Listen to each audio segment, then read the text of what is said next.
¿Qué tal amigos? Bienvenidos una vez más a una emisión de Lo que la Biblia dice. Saludo con afecto y con agrado a mi amigo Fernando López. Fercho, ¿cómo te encuentras? Bien, bien, gracias Dani.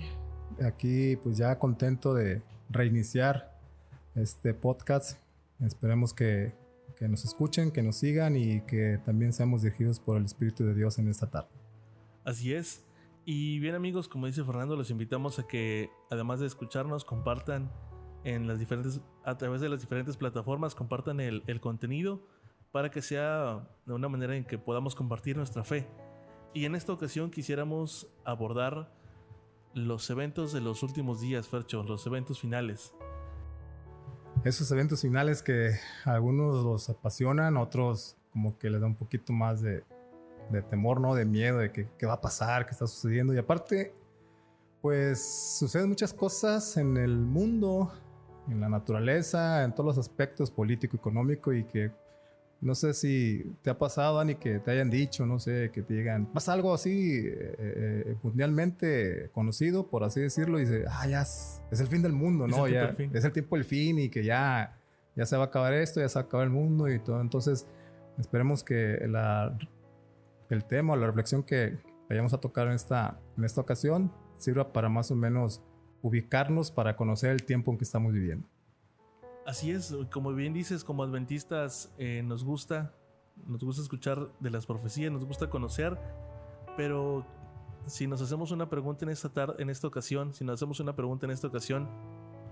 ¿conoceremos bien las profecías del tiempo del fin? ¿Somos conscientes del tiempo que nos ha tocado vivir? Seguimos en medio de una pandemia y...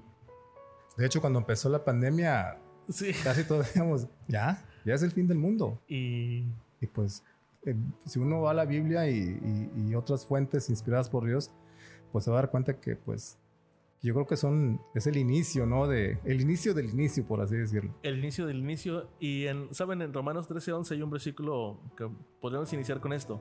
Dice Romanos 13:11: y esto conociendo el tiempo, que ya es hora de levantarnos del sueño, porque ahora está más cerca de nosotros nuestra salvación que cuando creímos.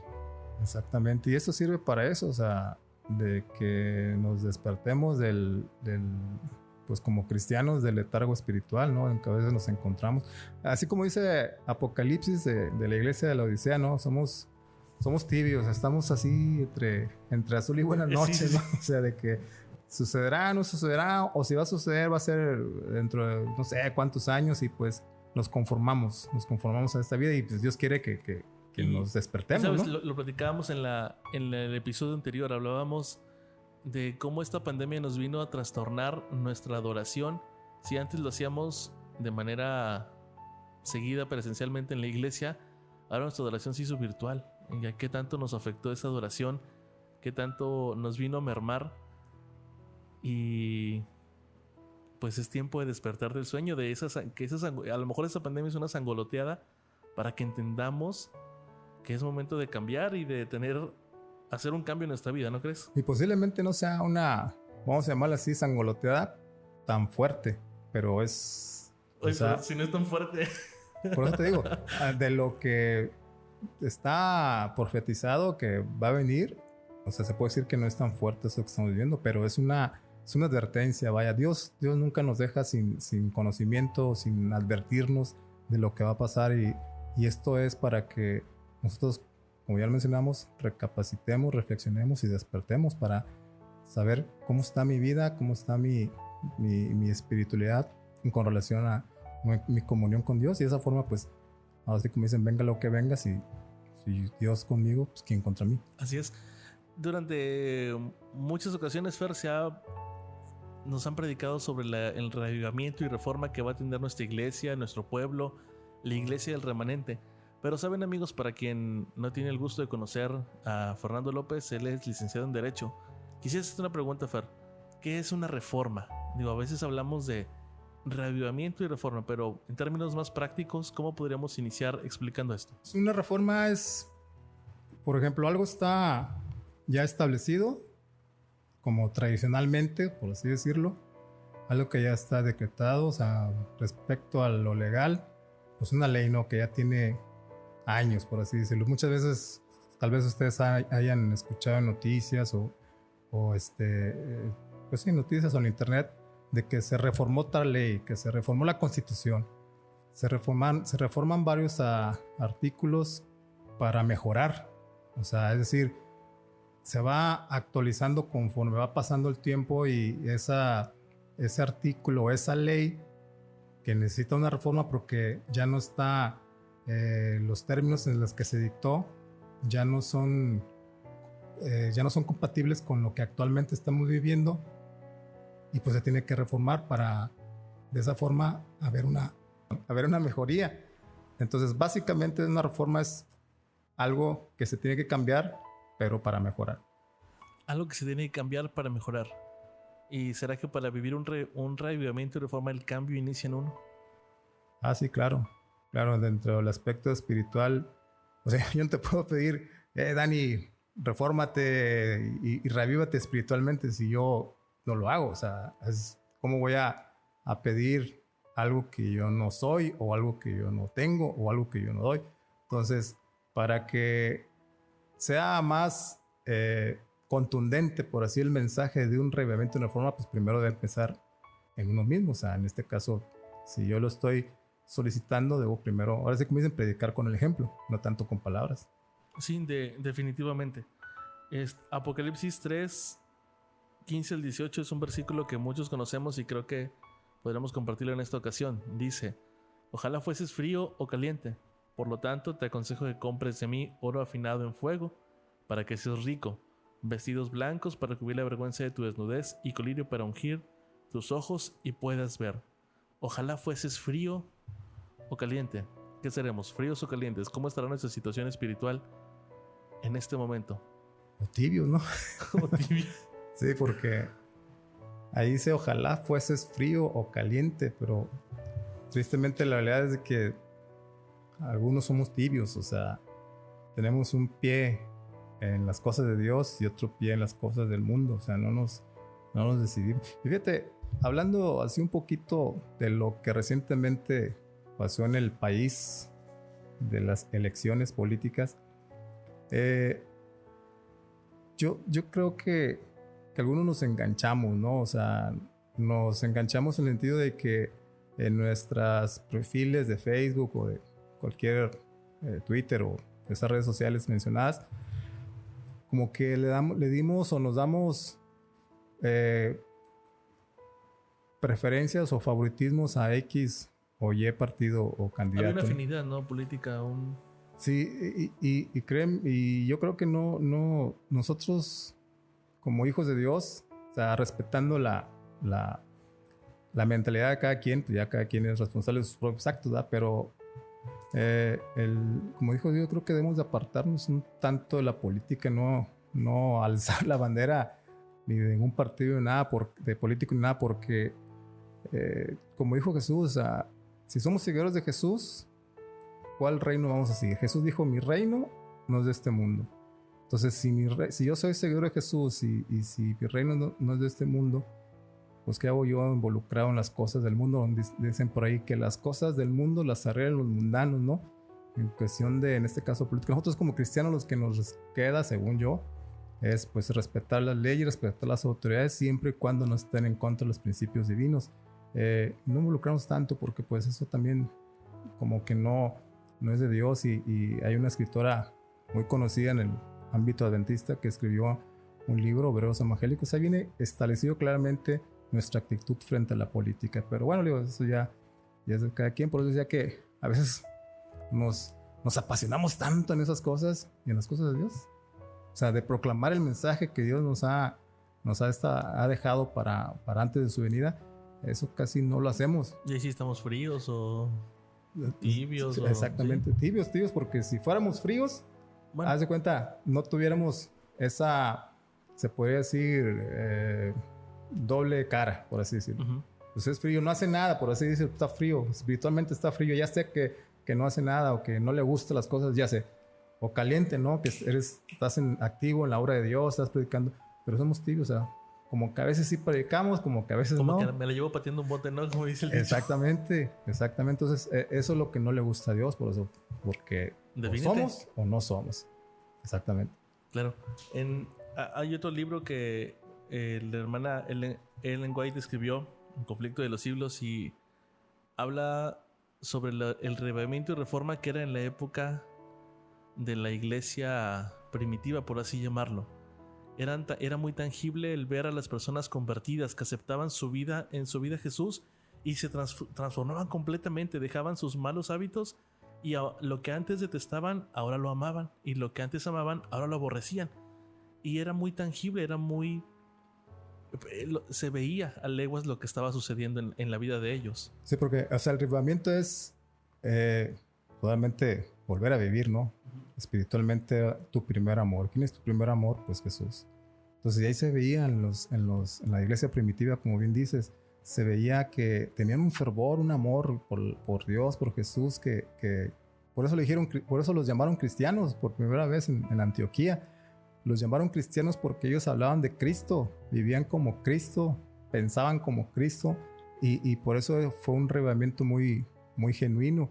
Entonces, no sé si nosotros estemos haciendo eso o yo, por así decirlo. O sea, si tengo un revivimiento en mi vida o qué está pasando conmigo. También es una época para reflexionar también eso que está pasando, para, como comentamos hace rato, saber cómo estoy delante de Dios. Así es, y también la hermana comenta que lamentablemente en la época moderna los revivamientos pues muestran un notable contraste a lo que eran en tiempo atrás.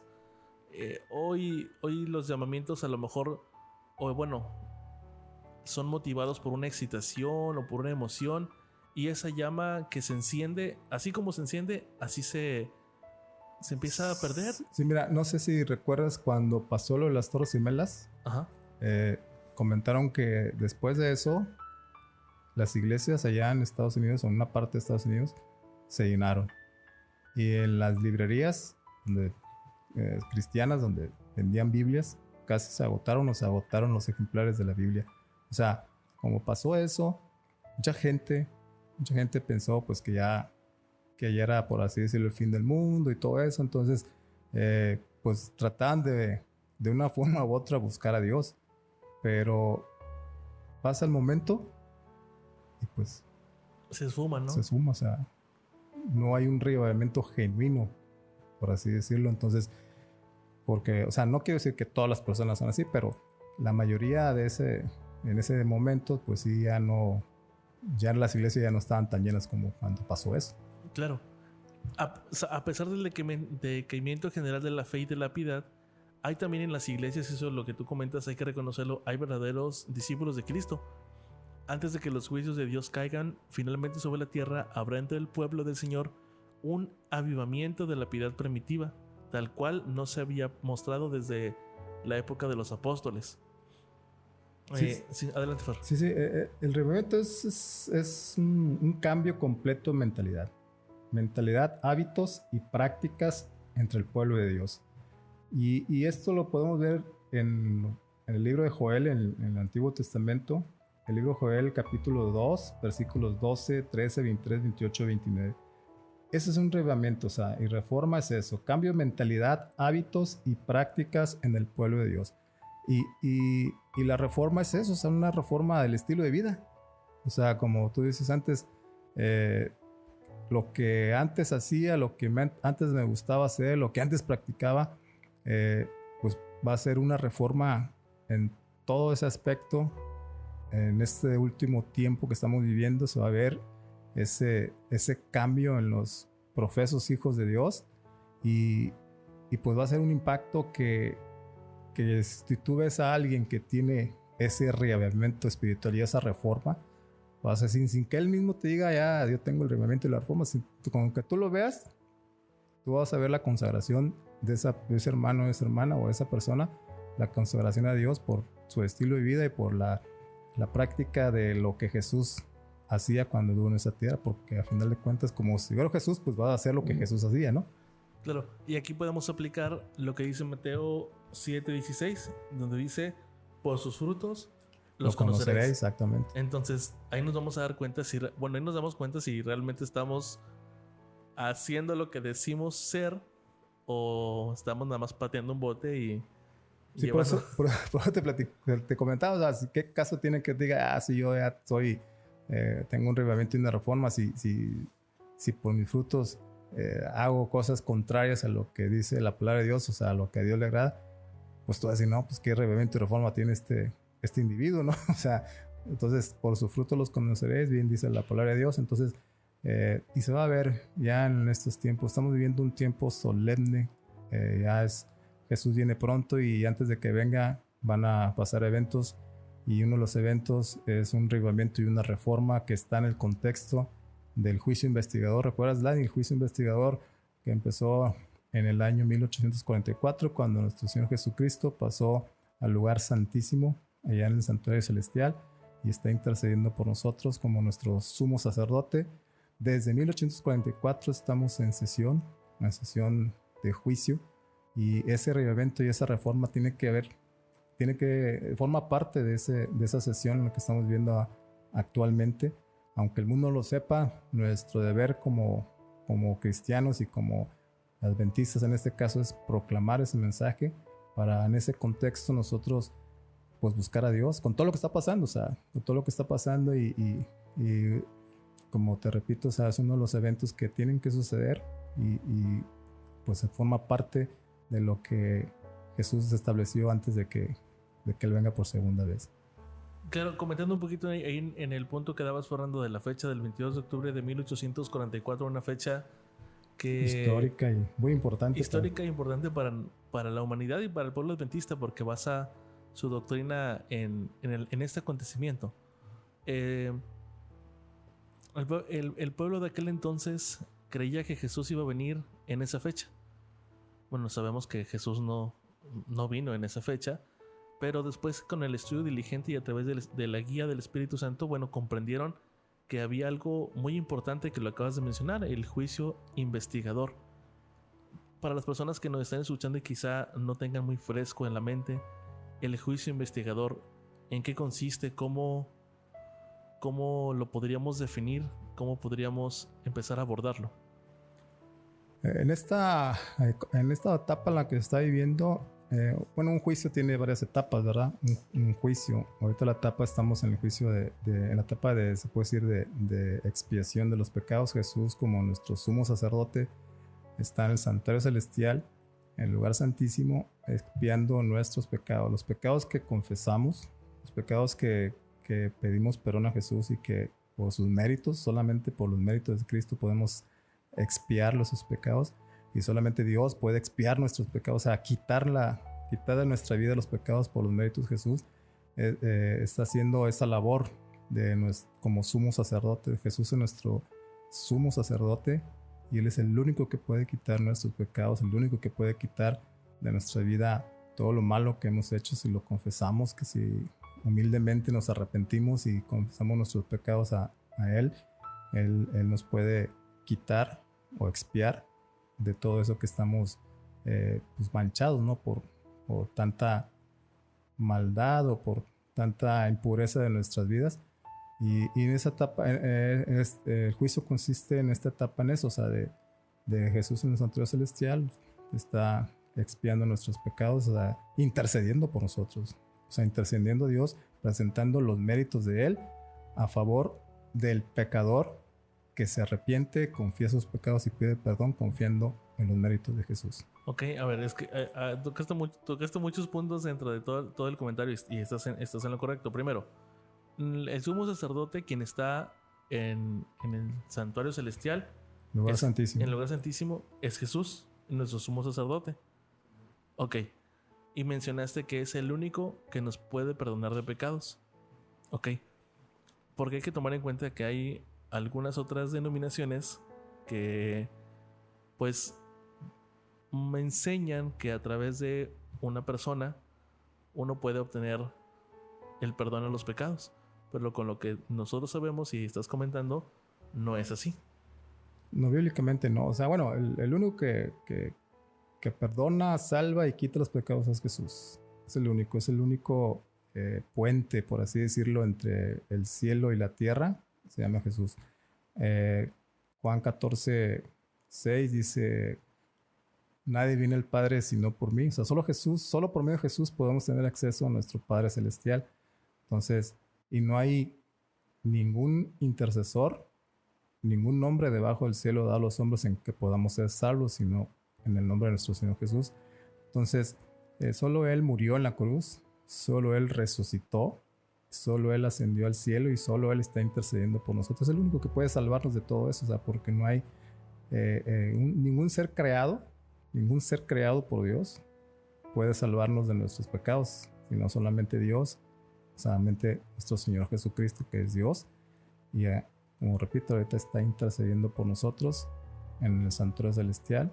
Y si le pedimos con fe, con humildad y arrepentimiento que nos perdone, Él nos perdona. Y otro punto muy importante, Él no nos perdona nuestros pecados, nos perdona a nosotros si le confesamos los pecados. Claro. ¿Entiendes? O sea, porque el perdón es para nosotros. Y los pecados Él no los quita, Él expía nuestros pecados, es decir, purifica nuestra vida a través de su sangre. Por eso Él murió. Dice el versículo, ¿no? Si confesamos nuestros pecados, Él es fiel y justo para perdonar nuestros pecados. Sí, en ese sentido, o sea, Él haz de cuenta, el perdón es para el pecador. El perdón es para el pecador, para la persona que peca y que se arrepiente. Entonces, y Él ya quita los pecados, o sea, expía los pecados. Si tú te arrepientes, te perdona y quita los pecados. O sea, expía los pecados de tu vida si confiesas que Jesús es tu Salvador. En ese sentido, es lo que está haciendo, o sea, en el santuario celestial nuestro Señor Jesús. Muy bien. Bueno, retomando un poquito, recordando un poco, en la época antes de Cristo, Dios le dio instrucciones al pueblo de Israel, a Moisés, de que construyera un tabernáculo, un santuario, y se rigió una serie de ceremonias y de ritos que se debían realizar. Y había uno que se llamaba el Día de la Expiación, que para llegar a ese, había un proceso. ¿Cómo podríamos encontrar el paralelismo de lo que acontecía año con año en el pueblo de Israel a lo que está sucediendo hoy en día con el juicio investigador? Sí, esos, como tú dices, son ritos, es puro simbolismo. Todo prefiguraba al ministerio sumo sacerdotal de Cristo. O sea, incluso fíjate, el nacimiento de Jesús, el ministerio de Jesús aquí en la tierra, la muerte de Jesús, la resurrección de Jesús, la ascensión de Jesús y el ministerio que iba a hacer Jesús cuando ascendiera al cielo y pasara al lugar santo y luego lugar santo al lugar santísimo. Todo está simbolizado en lo que Dios le reveló a Moisés que hiciera un tabernáculo, un santuario cuando vivieron en esta tierra. Entonces esos ritos prefiguran a Cristo. O sea, todo se centra en Cristo. O sea, todo se centra en Cristo. Todos los ritos que se implementaron se centra en Cristo. Y es un paralelismo porque si tú checas en Levítico, la etapa que estamos viviendo actualmente, o Jesús en el lugar santísimo como nuestro sumo sacerdote, es el paralelismo es ese de que estamos en el día del juicio, o sea, el día de la expiación. O sea, ya como antes de que el pueblo, antes de llegar al día de la expiación, donde el sumo sacerdote terrenal entraba al lugar santísimo terrenal, el santuario terrenal, y hacía expiación por los pecados y se sacrificaban animales para la expiación y rociar la sangre. El pueblo, cuando el sumo sacerdote estaba en sesión en el lugar santísimo, el pueblo estaba en contrición, es decir, en arrepentimiento, en reflexión y en perdón. O sea, si te pedían perdón entre ellos, o sea, si había alguna diferencia, alguna rencilla, ¿no? Algo. Rencilla, falta, todo eso, ibas y buscabas a tu hermano y le pedías perdón, o a tu familiar, y estaban ellos reflexionando en sus vidas en qué habían fallado, para que cuando el sumo sacerdote estuviera intercediendo ante Dios por ellos, en el lugar santísimo terrenal, cuando él saliera el sumo sacerdote con la aprobación de Dios de que el pueblo ya estaba perdonado de sus pecados, entonces el pueblo se ponía alegre, pero antes de eso había así como unos momentos de reflexión, días de reflexión, de arrepentimiento, y el paralelismo es ese, como ya estamos en el día del juicio, o sea, en la etapa del juicio investigador,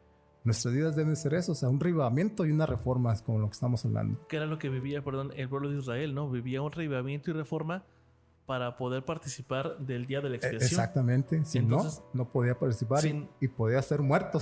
Exactamente. Sí, y si nosotros no participamos de un reavivamiento y reforma en la actualidad, cuando pase nuestro nombre en el libro de la memoria, pues probablemente nuestro nombre no sea... No sé, va a llegar un momento en que nuestro sumo sacerdote en el cielo, que es Jesús, va a terminar su ministerio, sumo sacerdotal, allá en el cielo. Va a decir, hecho está. El que es justo, sigue siendo justo. El que es injusto, sigue siendo injusto. Entonces, ahora estamos viviendo en el tiempo de gracia. Estamos en la etapa del juicio, el juicio investigador. Se están investigando nuestra vida. Están ¿cómo se llama? Sí, todo lo que nosotros hacemos, pensamos y decimos está registrado en los libros del cielo. Se le llama libro, ¿verdad? Pero en realidad pues Dios no necesita libros, pero para entender. Sí, claro, para que nosotros podamos comprender. Exactamente. Y pero va a llegar un momento en que ya Jesús va a dejar de interceder por nosotros. Va a decir, hecho está. Entonces ahí, como tú dices, si yo no acepto a Jesús, si yo no lo reconozco como mi Salvador, y si yo no hago mi vida a una autorreflexión, si no me someto y no me humillo a Dios y no lo acepto, pues no sé, puede pasar algo que no va a ser muy agradable para mi vida y puedo perder hasta la eternidad sin Jesús. ¿Te imaginas? A una eternidad, si un día sin Jesús es muy grave. Ahora termina siendo una eternidad sin Jesús, es decir, muerto espiritualmente para siempre, física y espiritualmente para siempre. O sea, por eso el paralelismo es ese de lo que se hacía en los ritos del santuario terrenal con lo que estamos viendo ahora en el santuario celestial y la etapa que estamos viviendo, que Jesús es el que intercede por nosotros, el que nos quita nuestros pecados, siempre y cuando lo confesamos o los confesemos y lo aceptemos como nuestro intercesor y nuestro Salvador. Y te digo, eso es todos los símbolos llevan a eso, ¿verdad? En todos los símbolos del santuario terrenal llevaban a Cristo. Y pues gracias a Dios por eso, porque solo Cristo salva y solo Dios es el que nos da la vida eterna. Así es. Marcos 13:3 dice, velad y orad porque no sabéis cuándo será el tiempo. Y Apocalipsis 3:3 dice, y si no velas, vendrá a ti como ladrón y no sabrás en qué hora vendrá a ti. Ahora, en este momento está sucediendo el juicio investigador, pero sobre las personas que han descansado, bueno, que han descansado, ¿no? Que han fallecido. Pero no sabemos en qué momento va a haber un juicio sobre las personas que siguen con vida. Vivos. Ajá. No sabemos. Puede ser en este momento. En este momento, ¿no? Pero la verdad, o sea, individualmente puede ser, pues, se te acaba el tiempo de gracia para ti en lo individual y pues por eso Dios dice que debemos buscar la comunión con Él todos los días, todo el día y todos los días, porque no sabemos cuándo se acaba el tiempo de gracia en lo individual para uno. Y el juicio de los vivos, pues posiblemente ya en el transcurso de estos programas que vamos a estar grabando, recuerden que vamos a hablar de los eventos finales antes de que Jesús venga, en el sentido de un orden lógico o cronológico que se estableció en la Biblia y apoyarnos en libros inspirados del Espíritu de la Profecía.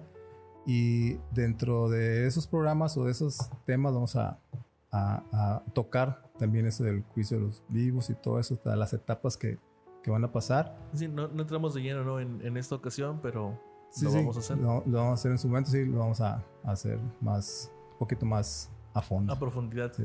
Claro, bueno, lo que comentabas, cuando quede concluida la obra del juicio investigador, pues quedará también decidida la suerte de todos para vida o para muerte.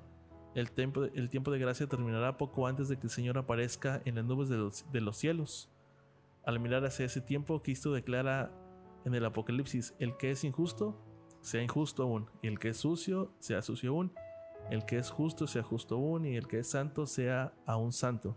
He aquí yo vengo pronto y mi galardón está conmigo para dar la recompensa a cada uno según sea su obra. Fíjate que a veces pensamos, no sé, a lo mejor hasta uno mismo lo ha dicho o lo has escuchado decir de alguien más, te dicen, no, tú no puedes juzgarme. El que me juzga solo es Dios. Y solo Dios juzga. Y sí es cierto, pero pues con mayor razón debemos tener más temor, o sea, reverencia. Porque si Dios juzga, Él conoce todos tus pensamientos, todas tus intenciones. Y si yo soy tomo una actitud así de arrogancia, de soberbia, de que tú no me puedes juzgar, yo puedo hacer todo lo que quiera, a fin que el que me juzga a Dios, y Dios conoce mi corazón, pues precisamente para eso debemos tener más reverencia, más amor por Dios, porque Él juzga, y Él no va a juzgar, o sea, va a juzgar con amor, pero también con justicia. Bueno, es que esa frase que acabas de decir la usamos como para cuando nos queremos dar una... ¿Baños de pureza qué? O una libertad, ¿no? Que sabemos que estamos haciendo algo mal y al final decimos, bueno, es que Dios termina conoce... el libertinaje. Ajá, bueno, es que Dios conoce mi corazón. Bueno, pues lo que acabas de decir, debería preocuparme más. Porque estamos en juicio. Exacto. Estamos en juicio y como ya repetimos, necesitamos un reavivamiento y una reforma. Y solo a ese reavivamiento y esa reforma Dios nos la puede dar. Por eso Dios nos dice, reconoce tu condición y tu necesidad de mí, o sea, dice Dios, tu necesidad de Dios. Entonces ya nosotros depende de ver cómo estamos y en qué estamos fallando para acercarnos más a Dios y que Él, o sea, permitir que Él nos transforme, nos reavive y nos reforme en todos los sentidos, para que de esa forma no decir con un tanto así de soberbia o de no sé, de altivez, Dios conoce mi corazón. Porque si Dios conoce mi corazón, pero si tiene un corazón sucio e imperfecto, pues tú crees que me vaya a ir bien, porque pues Dios conoce el corazón, o sea. Y eso es en ese sentido de que necesitamos saber o entender que sí, Dios juzga y conoce nuestro corazón, pero necesitamos permitirle que Él entre en nuestra vida para que nos limpie de todo lo sucio que estamos, ¿verdad? Quizá en la cotidianidad del día a día y de nuestras actividades pudiésemos llegar a perder el sentido que Cristo viene pronto, que las señales están latentes y vemos a lo mejor, desgraciadamente, la maldad como incrementa, pero como que vamos teniendo una mayor resistencia a todo eso y lo vamos viendo hasta cierto punto con una cierta normalidad. Recordemos que así como en los días de Noé, así será la venida del Hijo del Hombre. Y me pongo a pensar cuántos años estuvo Noé predicando diciendo que Dios iba a acabar con el mundo y nadie y no le creyeron, o sea, por tanto tiempo. La mayoría no le creyeron, pero sí hubo algunos que les creyeron, incluso hasta les ayudaron a ¿cómo se llama? A construir el arca. Claro. Pero al ver que pasaba el tiempo dije, no, pues ¿qué estoy haciendo aquí? Perdiendo el tiempo, no va a pasar nada, y pues dejaron, ¿va? Y otros que pues antes de que, o sea, gente que sí creyó en Dios, pero que antes de que llegara el diluvio, pues Dios los llamó al descanso. Claro, por supuesto. Pero bueno, fíjate, topando eso, adelante, o sea, como en los días de Noé, o sea, enfatizamos eso, estamos en juicio y del reavivamiento y la reforma que necesitamos. Como en los días de Noé, ¿cómo estaban los días de Noé? O sea, la inmoralidad que existía, la inmoralidad que prevalecía, o sea, no se respetaba la vida de nadie, ni de los animales, ni de las personas. Estamos viendo actualmente eso. Pero es que hoy estamos viendo eso porque exactamente. Me pongo a pensar. Vamos a los libros que Dios inspiró a la hermana Ellen White, pero ella escribió hace 150 años. La maldad que había hace 150 años no es la misma maldad que había hoy. No es la misma. Entonces... Y ahora se intensifica más porque ya es el tiempo final. Hoy está sobre... Pero lo sorprendente es eso. O sea, tanta inmoralidad así como en los días de Noé. ¿Tú crees que ahora no se necesita un reavivamiento y una reforma? Por supuesto. Sobre todo en los profesos hijos de Dios.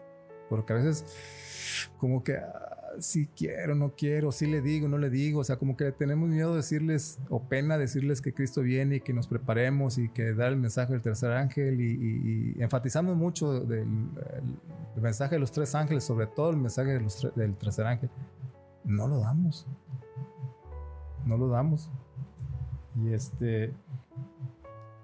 Y entonces como que ahí vamos viendo todo lo que Dios nunca falla. Dios ya lo estableció en su palabra y el ambiente que estamos viviendo mundial en todos los aspectos habla de una inmoralidad, pues una falta de amor, ¿no? Dice la palabra de Dios que el amor de muchos se enfriará en estos días, en últimos días.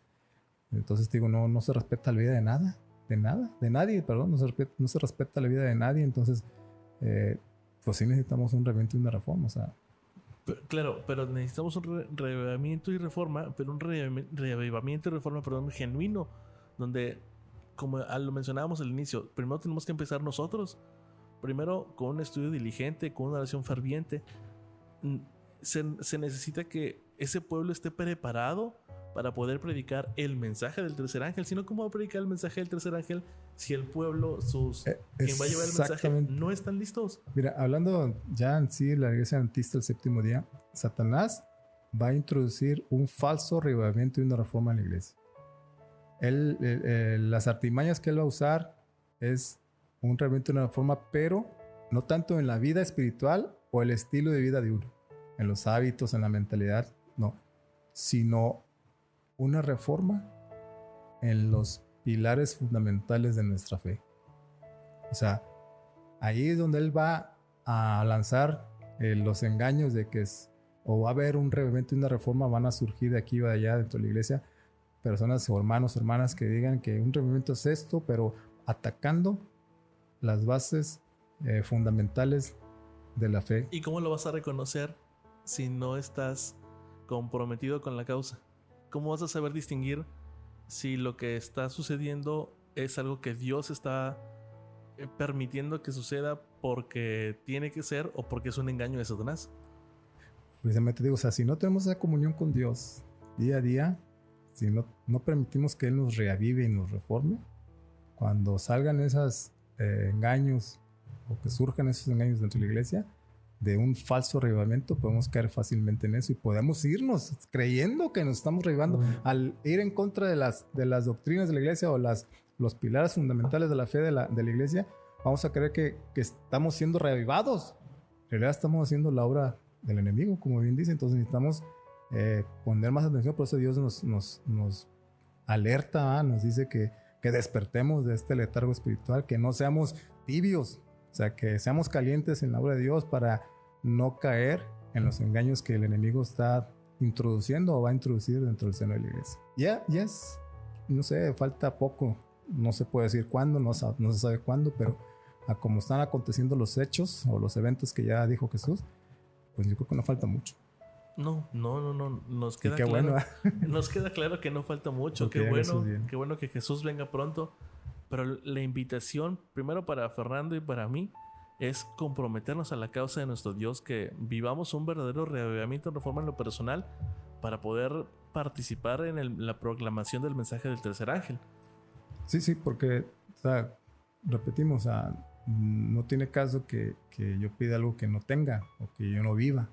O sea, y aparte tampoco se trata de que si yo viva un reavivamiento de una forma, les voy a pedir o exigir a los más que lo tengan. No, o sea, el compromiso individual es con Dios, ¿verdad? Y Él, cuando uno se compromete con Él, pues va a hacer la obra que Dios le ha encomendado hacer.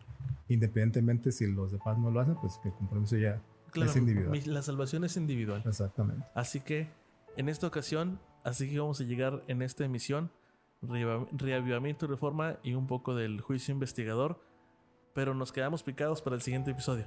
Esperemos que sí, esperemos que ya nos sigan escuchando y como repito, básicamente vamos a ir comentando algunos eventos en orden pues, cronológicamente y para saber, conocer el tiempo en que estamos viviendo y saber que muy pronto Jesús viene.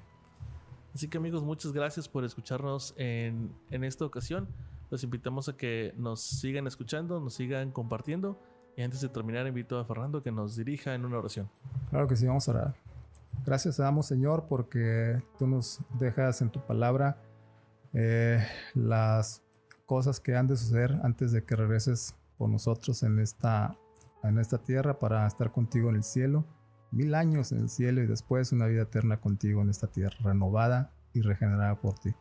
Gracias por que tú nos escuchas, gracias por estar con nosotros, gracias por darnos la oportunidad de reanudar este programa, este podcast que Esperemos sea para honra y gloria tuya.